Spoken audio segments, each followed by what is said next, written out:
Hello guys. आज हम the blue beat का समरी डिस्कस करने वाले हैं, तो चलिए वीडियो शुरू करते हैं। इस वीडियो का बहुत सारे बच्चों को इंतजार था। ये चैप्टर बहुत सारे स्टूडेंट्स को डिफिकल्ट लगती है, तो मैं कोशिश करूंगी कि मैं ये चैप्टर को सिंपल से सिंपल तरीके से समझाऊं और कम से कम टाइम। तो चलिए शुरू करते हैं। सबसे पहले जो इन्फॉर्मेशन मैं आपको बताना चाहती हूँ कि आपको इस चैप्टर के ऑथर का नाम पता होना चाहिए। नॉट ओनली इस चैप्टर का, जितने भी पोएम्स है, जितने भी चैप्टर्स है, वैसे तो आपके दो पोएम्स एंड दो चैप्टर्स आ रहे हैं, तो सारे के पोएटेस या ऑथर ऑथर्स का नाम पता होना चाहिए। बिकॉज ये पूछता है, आपने अगर सैम्पल पेपर सॉल्व किया होगा तो आपने देखा होगा कि ये सब क्वेश्चंस आता है।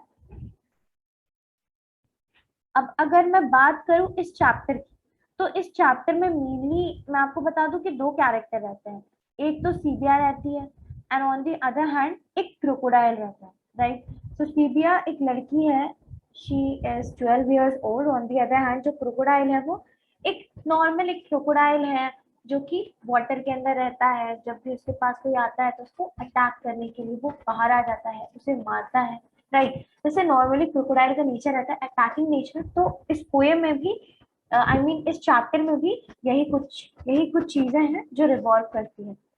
तो मेनली ये एक जंगल टेल है, जंगल का स्टोरी है कि जंगल में लोग कैसे अपनी ब्रेवरी दिखाते हैं, या फिर उनकी रोज की जिंदगी में उन्हें कितने सारे स्ट्रगल्स फेस करने पड़ते हैं और वो कैसे इन स्ट्रगल से बाहर निकलकर एक दूसरे की जान बचाते हैं। जैसे कि इस पोएम में मैं आपको शॉर्ट में बता देती हूँ अभी, कि इस चैप्टर में एक लड़की है जिसका नाम है सीपिया। एक क्रोकोडाइल है जो कि डीप वाटर यानी कि गहरे पानी के अंदर रहता है। तो एक औरत होती है जो कि पानी के पास, रिवर के पास से गुजर रही होती है। तो क्रोकोडाइल क्या करता है, क्रोकोडाइल देखता है कि वो अकेली है तो उसे जाके अटैक कर देता है। तो सीबिया जब देखती है कि क्रोकोडाइल उस औरत को अटैक कर रहा है, तो वो जल्दी से जाके उस औरत को बचाती है। सो मेनली यही चीज है जो इस पूरे चैप्टर में है। तो लाइन बाय लाइन तो मैं डिस्कस नहीं कर सकती बिकॉज बहुत ज्यादा टाइम लगेगा, बट मैं कोशिश करूंगी कि जहाँ पे आपको लाइन बाय लाइन समझाना चाहिए वहां पे मैं लाइन बाय लाइन समझाऊंगी। Otherwise I teach you the entire thing. जहां पे मुझे ओवरऑल समझाना होगा वहां पे मैं ओवरऑल समझाऊंगी। तो चलिए शुरू करते हैं।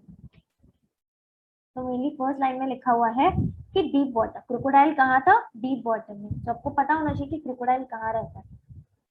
इसके बाद क्रोकोडाइल के बारे में कुछ बेसिक चीजें आपको पता होनी चाहिए। जैसे कि जो क्रोकोडाइल था वो blackish brown our and yellowish white under, right. यानी कि बाहर से वो ब्लैकिश ब्राउन था एंड उसका जो अंडर साइड का जो पोर्शन था वो येलोइश व्हाइट था। नाउ अगर हम क्रोकोडाइल का नाम की बात करें तो यहाँ पे बहुत जगह मगर का यूज किया है। सो मगर is a Sanskrit word for crocodile. Apart from this, what are the things which I wish to highlight here is that यहाँ पे क्रोकोडाइल के लिए एंटी डायलोवियन सॉरियन, राइट, ये वर्ड यूज किया है। अब आपको मे भी बहुत सारे स्टूडेंट्स को इसका मतलब नहीं पता होगा, राइट। तो इसका मतलब क्या होता है, इसका मतलब होता है a group of reptiles. A group of reptiles को हम एंटी डायलोवियन सॉरियन कहते हैं। मेनली इसका मतलब ये निकलता है। सो जो क्रोकोडाइल है वो भी एक रेप्टाइल है, इसलिए उसके लिए ये वर्ड यूज किया है। तो आपको पता होना चाहिए कि इसका मीनिंग क्या है एज वेल एज ये किसके लिए यूज किया गया है, मे भी ये पूछा जा सकता है। अपार्ट फ्रॉम दिस, क्रोकोडाइल के लिए juggernaut, ferocious and formidable word का भी यूजेज किया गया है। तो जगरनॉट का मतलब होता है एक्सट्रीमली लार्ज, बहुत ज्यादा लार्ज। फेरोशियस का मतलब तो आपको पता ही है, अग्रेसिव होना। फॉर्मिडेबल यानी कि जो हमको हार्म पहुंचा सके, राइट। तो मेनली ये सारी चीजें हैं जो आपको पता होनी चाहिए। अब इसके बाद ये वाला जो पैराग्राफ है इसमें मेनली बता रहा है कि क्रोकोडाइल का नेचर कैसा है।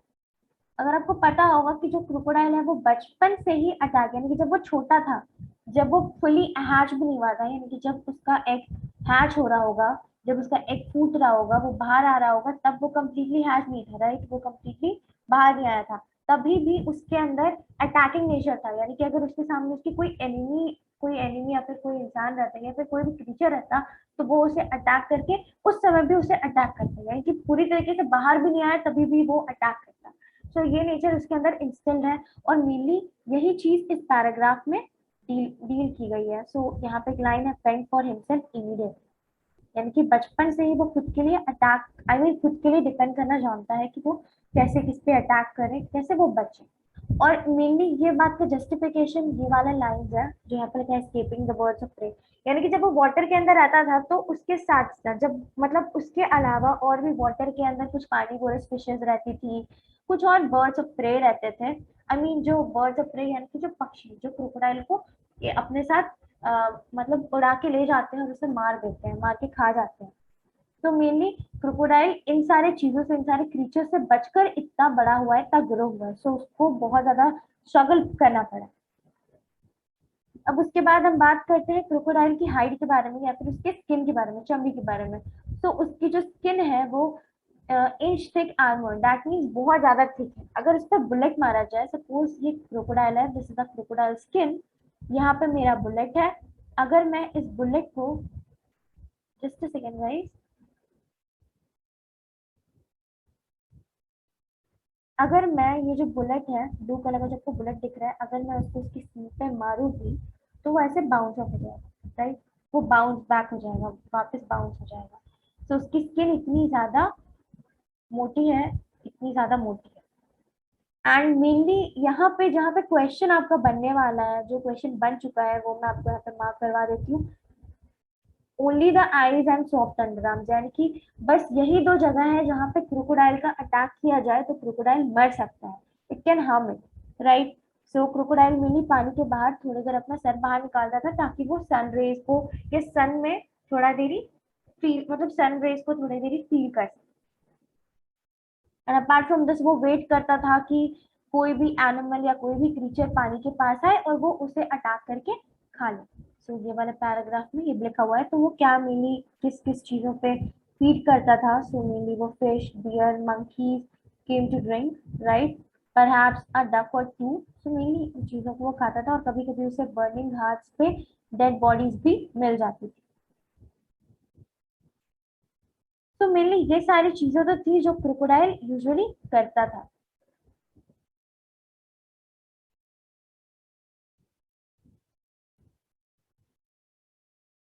अब हम आगे बढ़ते हैं। ओके, तो हम आगे बढ़ते हैं। तो यहाँ पे एक और वर्ड था जो जिससे आपका क्वेश्चन बना था। मैं ये सारी चीजें आपको इसलिए मार्क करा रही हूँ ना ताकि आपको याद रहे कि किस तरीके से क्वेश्चन बन चुका है, और इसके हिसाब से हम क्वेश्चन को प्रिडिक्ट कर सकते हैं, मतलब हम सोच सकते हैं कि क्वेश्चन की कॉम्प्लेक्सिटी कितनी हो सकती है। सो ग्लिमर्ड, ग्लिमर्ड वर्ड आपके एमसीक्यू में था। ग्लिमर्ड का मतलब देखो, पहली बात तो ग्लिमर्ड किसके लिए यूज करते हैं? Blue gem. आप इसी से समझ सकते हो कि जेम जो है वो क्या, ग्लिमर करना मीन शाइन करना या फिर ग्लिटर करना, चमकना। सो इस तरीके से क्वेश्चन बना था, राइट? अब इसके आगे ये था क्या exactly? It was the neck of bottle, यानी कि बॉटल का जो नेक होता है, सपोज ये बॉटल है और इसका जो नेक, ये वाला जो पोर्शन है, राइट?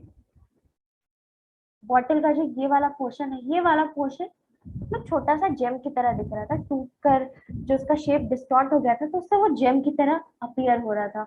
तो मेनली यही वो ब्लू जेम था जो उस पानी के अंदर अवेलेबल है। इसे ब्लू बीड भी कहा गया है। तो बीड का मतलब क्या होता है? बीड का मतलब होता है मोती। अब यहाँ पे तो हमने क्रोकोडाइल के बारे में डिस्कस कर लिया। अब हम उस लड़की के बारे में पढ़ेंगे जिस लड़की के बारे में ये स्टोरी है, जिसकी ब्रेवरी के बारे में ये कंप्लीटली स्टोरी है। तो चलिए हम इधर, मैं आपको एक एक लाइन डील करूंगी, एक एक लाइन रीड करूंगी ताकि आपको समझ में आए। In the shrill, noisy village above the ford, out of a mud house the same color as the ground came a little girl, a thin, starveling child dressed in an earth-colored rag. उसके dress के बारे में बोला गया है कि वो अर्थ coloured mean मिट्टी के कलर का ड्रेस पहनी हुई थी। वो एक छोटे से घर से बाहर निकलती है, मड हाउस से बाहर निकलती है। मेनली वो श्रीली विलेज में, यानी कि विलेज में जहाँ पे रिवर था उसके पास में एक विलेज फॉरेस्ट टाइप का एरिया था, वहीं पे गांव था, वहीं पे वो रहती थी, राइट? सो मेनली ये तो आपको पता चल गया कि वो मतलब क्या पहनती थी, कहाँ से आई थी। अब उसके बारे में हम डिस्कस करेंगे कि वो उसके पास क्या क्या था। तो उसके पास एक रैग था, रैग मतलब कपड़ा। तो जो कपड़ा होता है, जैसे कि ये क्लोथ है, मेरे पास इतना बड़ा क्लोथ है, मैंने इसको दो पार्ट्स में डिवाइड कर दिया, राइट? मैं इसको दो पार्ट्स में डिवाइड ऐसे ऐसे करके डिवाइड कर दूंगी। तो ये दो पार्ट्स, जैसे कि सीबे के पास भी एक रैक था, एक छोटा सा कपड़ा था, उसने उस कपड़े को दो पार्ट्स में डिवाइड कर दिया। एक पार्ट से उसने साड़ी बना लिया और दूसरे पार्ट से उसने क्या बनाया, उसने क्या लिखा हुआ है यहाँ पे, स्कर्ट बनाया, राइट? तो ये तो बस बेसिक है, इतना पता होना चाहिए। इसके अलावा आज वो अपने दिन का आखिरी खाना या फिर आज का आखिरी मील खा रही थी। तो मतलब वो अपने खाने में क्या खा रही थी, एक चपाती, उसके पास एक चपाती था जिसमें क्या था, जिसमें बहुत ज्यादा चिली, जो चिल्ली होती है यानी कि जिसे मिर्च कहते हैं, कटी हुई मिर्च डाली होती है, इसमें स्प्रेड कर दिया था और इसमें तेल बटर, जो बासी या खराब बटर इसमें लगा दिया था। अब इससे हम ये कह सकते हैं कि वो बहुत ज्यादा पुअर है, उसके मील से हमें पता चलता है, उसके ड्रेसअप से पता चलता है कि वो कितनी ज्यादा पुअर थी। मूविंग ऑन टू नेक्स्ट, इसके बाद आप देखो, with the ebony hair and great eyes and her skin of oil brown cream, she was happy immature girl, right? तो यहाँ पे जो एक चीज है वो मैं आपको हाईलाइट करवाना चाहती हूँ। मेरे यहाँ पे क्या लिखा हुआ है, she was immature child woman, right? child woman, उसके कलर के बारे में कहा गया, स्किन का colour oil brown cream colour का था, ब्राउनिश टाइप का था, एबनी हेयर थे, ग्रेट आईज, ब्यूटीफुल आईज थी। तो शी वॉज हैप्पी, उसका लाइफ इतना ज्यादा स्ट्रगलिंग था but still she was happy. ये चीज तो मैं आपको बता चुकी हूँ, राइट? अब इसके बाद इमेच्योर चाइल्ड वुमन, इमेच्योर से समझ में आता है कि वो बच्ची है, और उसे चाइल्ड वुमन इसलिए कहा गया है बिकॉज उसका लाइफ इतना ज्यादा स्ट्रगलिंग था, उसे इतना ज्यादा काम करना पड़ता था जितना एक वुमन अपने लाइफ में करती है। जैसे कि वुमन का लाइफ कैसा रहता है, स्ट्रगलिंग रहता है अपने घर के लिए, अपने बच्चों के लिए, अपनी फैमिली के लिए, प्लस अगर वो कुछ इनकम भी कर, आई मीन वो कुछ अर्निंग भी करती है तो उसे बहुत ज्यादा स्ट्रगल करना पड़ता था, बहुत कुछ करना पड़ता था। तो एग्जैक्टली जो सीबिया थी उसे भी बहुत ज्यादा मेहनत करनी पड़ती थी। मीन्स यहाँ पे उसके शादी के बारे में तो नहीं कहा गया है, बट कहा गया है कि वो बहुत ज्यादा मेहनत करती थी। तो मेनली वो काम क्या करती थी वो मैं आपको आगे बताऊंगी, वो आगे लिखा हुआ है कि मेनली वो क्या क्या काम करती थी। तो अपनी मम्मी का हेल्प करती थी, जो घर का जो काम रहता था वो सब काम करती थी। सो मेरे बचपन से लेके अभी तक वो बस काम ही करते आई है। She was 12 years old. Okay, and अब अगर हम बात करें कि वो उसके स्टेटस के बारे में, फाइनेंशियल स्टेटस के बारे में, तो रीड करते हैं। इन all her life she had never own anything but a rack, बस वो जो कपड़ा था उसके पास, बस वही था उसके पास, उसके अलावा उसके पास एक अन्ना भी नहीं था, पैसा भी नहीं था, कुछ भी नहीं था। इट मीन्स यहाँ पे वो एक एग्जाम्पल देके कहता है, आई मीन जो ऑथर है वो कहती है कि बाजार, जिस बाजार के बारे में मैं आपको बताऊंगी कि उसी फॉरेस्ट के पास या फिर उसी विलेज के पास एक बाजार लगता था, उस बाजार में ना बहुत हेवी अमाउंट में बीज बेचे जाते थे। बीज मतलब मोती, बहुत थाक थाक कर, जिसे थाक में जैसे हम कहते हैं, या फिर बहुत हेवी अमाउंट में मोती लाकर बेची जाती थी। तो वो कहती है, ऑथर कहती है कि सीबिया इतनी ज्यादा पुअर थी कि एक मुट्ठी भर, एक हैंडफुल ऑफ बीज भी वो नहीं खरीद सकती, उसके पास इतने भी पैसे नहीं थे। और मेनली जो ग्लास बैंगल्स होते हैं, कांच के बैंगल्स सस्ते होते हैं, राइट, और वो भी थिन ग्लास बैंगल्स, वो उतना भी अफोर्ड नहीं कर सकती। तो ऐसे मेनली वो कहती है कि जो सीबिया थी वो उस बाजार में जा चुकी थी अपने पेरेंट्स और ब्रदर्स के साथ, राइट, वो अपने पेरेंट्स और ब्रदर्स के साथ उस बाजार में जाती थी। तो मेनली उस बाजार में क्या था, उस बाजार में माइलिंग पीपल यानी कि बहुत सारे लोग, क्राउड ऑफ पीपल थे, राइट, क्राउड था, डॉग्स थे, मंकीज था, फिर बार्गेनिंग ह्यूमन मीन्स, जैसे कि लोग आप देखते होंगे मार्केट में जो बार्गेनिंग करते हैं, प्राइस को रिड्यूस करवाने के लिए जो बार्गेनिंग करते हैं, वैसे लोग वहाँ पे भी थे। और फिर बुल था, राइट, यहाँ पे बुल लिखा हुआ है, यहाँ पे बुल था। और हबहब, हबहब मीन्स बहुत ज्यादा शोर हल्ला, राइट। तो ये सारी चीजें उस बाजार में थी। और ऐसे बहुत सारे चीज थे जो उसने मेंशन किया है, सो आप इसको रीड कर लो, आई एम श्योर कि आपको इसमें कोई डिफिकल्टी नहीं आने वाली। तो अगर मैं शॉर्ट में भी बताऊं तो मैं शॉर्ट में बता देती हूँ कि उस बाजार में एक कन्फेक्शनरी शॉप शॉप था, जिसे यहाँ पे स्टॉल कहा गया है, एक स्टॉल था, वहां पे ना हनी बेची जाती थी, यानी कि वहां पे हनी थी। तो सीबिया उस हनी को देख के, उसका स्मेल उसे बहुत अच्छा लगता था और सीबिया चाहती थी कि वो भी उसे टेस्ट करे। उसने अपने घर पे वाइल्ड हनी तो टेस्ट किया था, लेकिन आज तक उसने कभी वो वाला हनी टेस्ट नहीं किया था। तो मेनली ये कहती है। इसके बाद जो कॉटन कपड़े थे, कॉटन कपड़ा का स्टॉल लगता था, उसका स्मेल भी उसे बहुत अच्छा लगता था, सीबिया को मन करता था कि वो वहीं पर खड़ी रहे। फिर एक कश्मीरी ट्रैवलर वहां पे आया था, या फिर मे बी उस बाजार में होगा।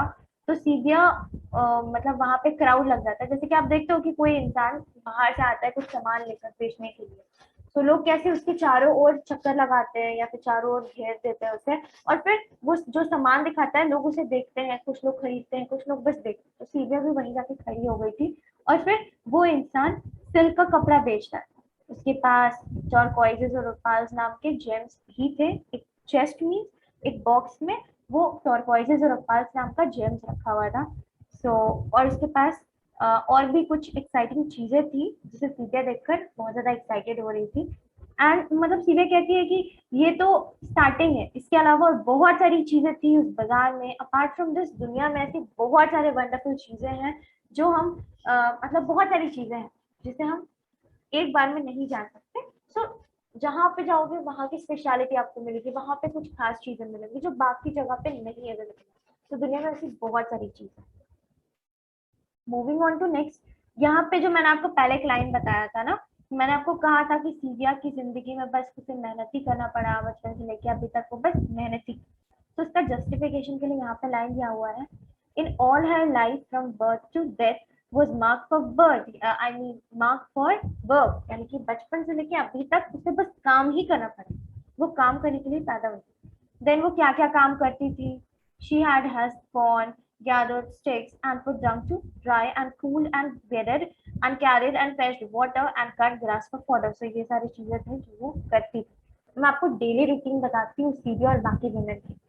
तो सीबिया मेनली अपनी मदर के साथ एक रिवर था, तो मैंने आपको बताया जहाँ पे क्रोकोडाइल रहता था, उस रिवर को क्रॉस करके वो लोग रिवर के उस तरफ जाती थी, रिवर के पार दूसरे तरफ। और वहां पर जाकर वो लोग क्या करती थी, वो लोग वहां पे ग्रास तोड़ती थी, राइट, जिससे पेपर बनता है, वो वाला ग्रास को वो लोग तोड़ती थी। और फिर क्या करते थे वो लोग, ग्रास को कलेक्ट करके वापस घर आ जाते थे। तो उसी रिवर के उस तरफ एक एनकैंपमेंट या फिर हट्स बना हुआ था जहाँ पे वुमेन वहां पे थोड़ा देरी रेस्ट करती थी, जब तक उनके कैटल्स, जो कैटल्स को अपने साथ लेके जाती है ना, वो कैटल्स वहां पे चरते थे या ग्रेज करते थे, तब तक वो वहां पे रेस्ट करती थी या फिर ग्रास तोड़ती थी। This was the thing they used to do. और जो मेल थे, जो कि बॉयज थे, वो क्या करते थे, मेनली बॉयज जो प्रोड्यूस या फिर जो भी चीजें वो लोग बेचते थे, वो चीजों को वो लोग बाजार लेकर जाते थे और वहां पर जाकर बेचते थे। तो अब ये वाले पैराग्राफ में मैं आपको बता दूं कि सीबी और बाकी विमेन किस तरीके के चीजें अपने साथ कैरी करती थी, राइट, किस तरह के weapons, not exactly weapons, but किस तरह की चीजें उनके साथ रहती थी। तो सिकल और होममेड हेपर्ड सीबे के पास रहता था, और बाकी सारे जो वुमेन है उनके पास भी ऐसी कुछ चीजें थी जैसे कि वो ग्रास तोड़ते थे, राइट। तो अब आगे मैं आपको बताऊं कि वहां की जो वुमेन थी वो क्या एग्जैक्टली पहनती थी। तो उनके गले में जो वो लोग ऑर्नामेंट्स बनाते थे वो मेनली स्कारलेट नाम का एक प्लांट है, उसका सीड्स जो होता है वो बहुत ज्यादा हार्ड रहता है, राइट। तो उसका सीड्स में वो लोग नीडल को गर्म करके उसमें छेद करते थे और उससे माला बनाकर पहनते थे। तो सीविया को भी बहुत ज्यादा शौक था अलग अलग तरीके के नेकलेस पहनने। लेकिन सीविया के घर पे बस एक ही नीडल था जिसे वो फैमिली नीडल कहती है, फैमिली नीडल बिकॉज पूरा फैमिली उसी नीडल को यूज करता था। तो उसका नीडल खराब हो गया था, इसलिए वो अपने लिए नेकलेस नहीं बना पाए। तो आई थिंक ये क्लियर होगा। अब इसके अलावा सीविया बाकी वुमेन के साथ आज भी रिवर को क्रॉस करके रिवर के दूसरे तरफ जाती है, राइट। दूसरे तरफ वो सारे लोग जाते हैं और फिर वहां पे जाके वो लोग उनके कैटल्स को ग्रेज करवाते हैं, कैटल्स ग्रेज करते हैं उनके, और फिर सीबी और बाकी वुमेन ग्रास तोड़ती हैं, राइट, जैसे वो लोग हमेशा करते थे वैसे करते हैं। तो आज ऐसा क्या होता है जो इस चैप्टर में मेंशन्ड है? तो मेनली मैं आपको बता दूं कि आज होता क्या है कि सारी वुमेन, मैं शुरू से स्टार्ट करती हूँ, सारी वुमेन रिवर क्रॉस कर रही थी।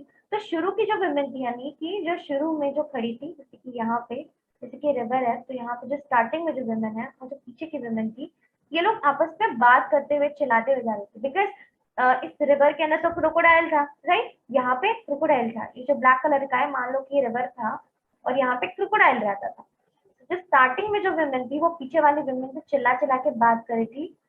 दिस इज बिकॉज क्रोकोडाइल शोर से डर जाता है, तो क्रोकोडाइल बाहर नहीं आता, वो लोग सेफली रिवर को क्रॉस करके चली जाती दूसरे तरफ। तो ऐसे आज भी हुआ, वो लोग बात करते करते रिवर क्रॉस कर ली और फिर वो लोग ग्रास तोड़ रहे। तो इतने में शाम हो जाता है। अब होता क्या है ना कि सारी वुमेन वापस लौट रही होती है, तो सीबिया को याद आता है कि उसने एक नहीं बहुत कुछ बाउल्स बनाए थे, उसने कुछ बाउल्स बनाए थे, मिट्टी के बाउल्स बनाए थे, और वहां पे एक केव था, जैसे कि ये वाला जो दिया हुआ है राइट, ये वाला मान लो कि ये केव है। ओके, तो यहाँ पे उसने कुछ बाउल्स रखे थे, बनाकर कुछ बाउल्स रखे थे ताकि वो सूख जाए और सूखने के बाद वो उसमें पेंटिंग्स करे। अब किस तरीके की पेंटिंग यहाँ पे कर सकती है ये इंपॉर्टेंट है, आप ये मत सोचो कि मैं क्यों बता रही हूँ, बट यहाँ पे किस तरीके का पेंटिंग वो कर सकते थे, मैरीगोल्ड का जो फ्लावर होता है मेरीगोल्ड फ्लावर, उसका पेंटिंग्स, फिर एलिफेंट का पेंटिंग्स कर सकती थी। तो याद रखने की चीज में भी शायद ये एग्जाम में पूछा जा सकता है।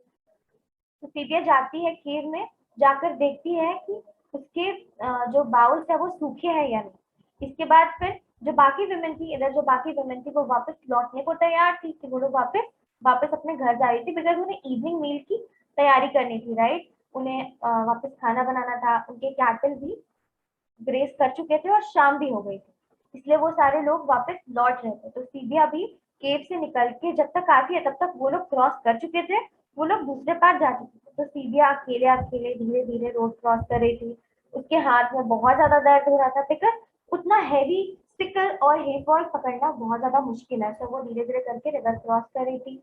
रिवर के आधे में वो पहुंचकर वहां एक बोल्डर था राइट, एक पत्थर था, छोटा सा पत्थर था, वहां पे वो अपने हेयर बॉल को सिकल को रखती है, ग्रास को रखती है जो उसने तोड़ा था, और वहीं पे वो थोड़ी देर रेस्ट करती है।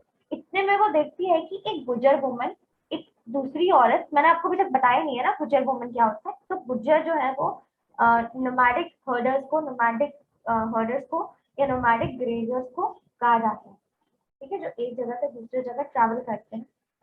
तो वो गुजर वुमन को देखती है कि गुजर वुमन है वहां पे, उसके हाथ में दो घड़ा है, और जो दो घड़ा है या दो पॉट्स है वो ब्रास का बना हुआ है।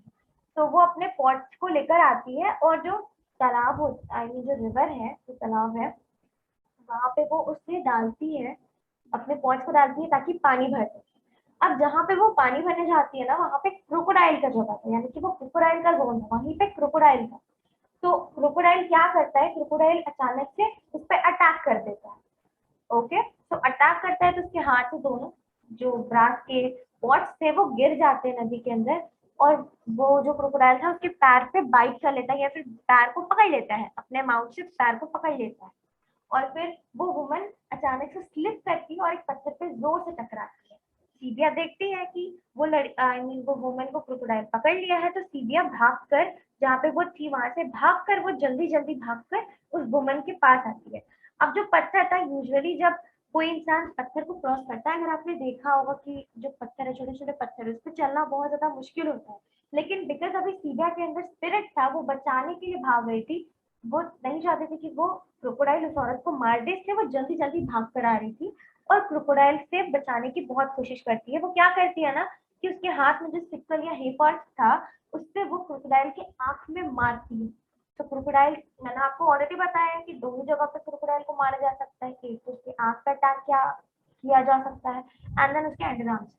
तो सीबिया भी इसके आंख में अटैक करती है, तो क्रोकोडाइल ना बहुत ज्यादा छटपटाने लग जाता है, बहुत ज्यादा शेक होने लग जाता है।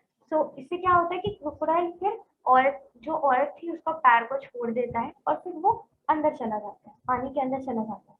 और यहाँ पे कहा गया है कि जो क्रोकोडाइल है उस, मतलब वो मरा है या नहीं, वो तो मर गया, बट पता कैसे चलेगा, पता चलेगा कुछ दिनों बाद, जब क्रोकोडाइल के स्टमक के अंदर बहुत ज्यादा एयर जमा हो जाएगा और वो फ्लोट करता हुआ ऊपर आ जाएगा, और उसके आंख में पस जमा हो जाएगा। तो मेनली ये चीज बताया जाता है।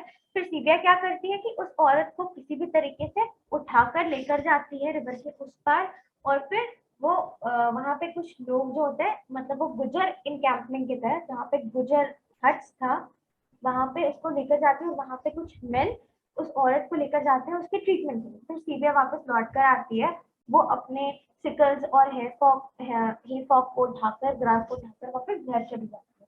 फिर आधे रास्ते में उसकी मम्मी उसको मिलती है, फिर वो सीबिया से पूछती है I am sorry, just a second wait. जब वो वापस लौटती है अपने सिकल और हेफॉक को उठाने के लिए, तो उसको वाटर के अंदर ना एक छोटा सा ब्लू बी, चमकता हुआ मोती मिलता है, जो मैंने आपको बताया था शुरू में, क्रोकोडाइल के पास उसी नदी में जो था, उसे वो मिलता है। फिर सीबिया उसे देख के बहुत ज्यादा खुश हो जाती है कि उसे फाइनली एक मोती मिल गया अपने नेकलेस के लिए। फिर वो उसे लेकर अपने घर आ रही होती है।